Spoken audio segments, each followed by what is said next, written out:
नमस्कार, आप देख रहे हैं AR के न्यूज और मैं हूं आपके साथ धनश्री। आइए बढ़ते हैं आज के कुछ ताजा तरीन खबरों की ओर। भोपाल की लोकसभा सीट भाजपा की पारंपरिक सीटों में गिनी जाती है। भाजपा ने राजधानी से जिसको भी चुना, मैदान में उतारा, उसने फतेह हासिल की। लेकिन मोदी की गारंटी के बीच बढ़े गए इस बार के चुनाव में आंकड़े कुछ अलग ही बयां कर रहे हैं। भाजपा से पूर्व महापौर आलोक शर्मा चुनाव मैदान में थे, तो वहीं कांग्रेस से अरुण श्रीवास्तव ने मजबूत दस्तक देकर भाजपा को चिंता में डाल दिया है। गौरतलब है कि भोपाल में तीसरे चरण 7 मई को वोटिंग हुई थी, जिसके बाद नेताओं और कार्यकर्ताओं के पास काफी समय बचा है। लिहाजा वो जाति और धर्म के हिसाब से जीत और हार के आंकड़े निकालने में लगे हैं और जो आंकड़े सामने आ रही है उससे बीजेपी थोड़ा हैरान और परेशान है। सर, लोकसभा सीट जो भोपाल की है वो हमेशा से मतलब बीजेपी के पास ही रही है, लेकिन इस बार कुछ मामला अलग दिख रहे हैं। जी, निश्चित तौर पर अलग दिख रहा है, क्योंकि जिस तरीके से आज मध्य प्रदेश में चौथे चरण के मतदान संपन्न हुए हैं, देश का आज जो सिनेरियो है वो निश्चित तौर पर भारतीय जनता पार्टी की ज़मीन खिसकने वाला है। क्योंकि मोदी की जो गारंटी की बात की गई मध्य प्रदेश में विगत 3 माह पूर्व जो चुनाव संपन्न हुए विधानसभा के, तो मोदी की गारंटी इस न केवल मध्य प्रदेश और देश के लोगों के साथ धोखा सबसे बड़ा साबित हुई है।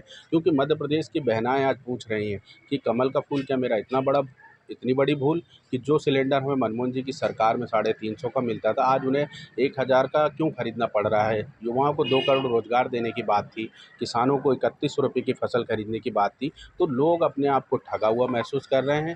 भारतीय जनता पार्टी की जो गारंटी थी वो सबसे बड़ा गला घोटने का काम अगर भारतीय जनता पार्टी का किसी ने किया तो उस गारंटी ने ही किया है।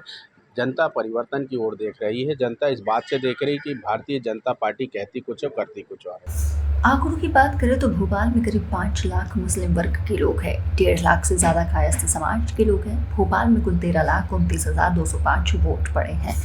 इस वोटिंग को देखते हुए यह कयास लगाए जा रहे हैं कि 5 लाख मुस्लिमों में अगर 4 लाख लोगों ने भी वोट दिया है तो वो कांग्रेस के खाते में गया है।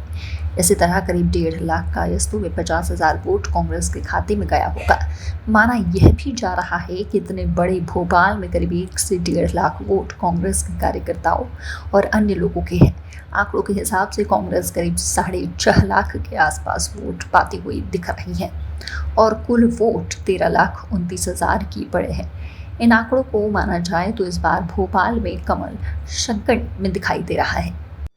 वैसे पिछले कई सालों से ये जो लोकसभा सीट है ये बीजेपी के पास रही है। प्रज्ञा सिंह ठाकुर यहाँ से सांसद रही है, लेकिन इस बार कांग्रेस कह रही है कि बड़ा बदलाव होगा। देखिए, भोपाल में लगातार पिछले 35 सालों से भारतीय जनता पार्टी के सांसद बनते आ रहे हैं और लगातार जनता की सेवा कर रहे हैं, इसलिए जीत का अंतर भी बढ़ता जा रहा है। इस चुनाव में कांग्रेस पार्टी के पास ना नीति थी ना नियत थी, केवल औपचारिकता के लिए चुनाव लड़ा गया और अब की बार भोपाल में जीत का अंतर 5 लाख से ज़्यादा रहने वाला है। भारतीय जनता पार्टी पर जनता का विश्वास है। कांग्रेस के नेता कार्यकर्ता स्वयं पार्टी छोड़ के चले गए, यहाँ तक कि कांग्रेस पार्टी के बूथ पे एजेंट और झंडा उठाने वाले कार्यकर्ता तक नहीं बचे हैं। आज के लिए बस इतना ही। ऐसे ही खबरों में बने रहने के लिए हमारे चैनल को लाइक, शेयर और सब्सक्राइब करना ना भूलें।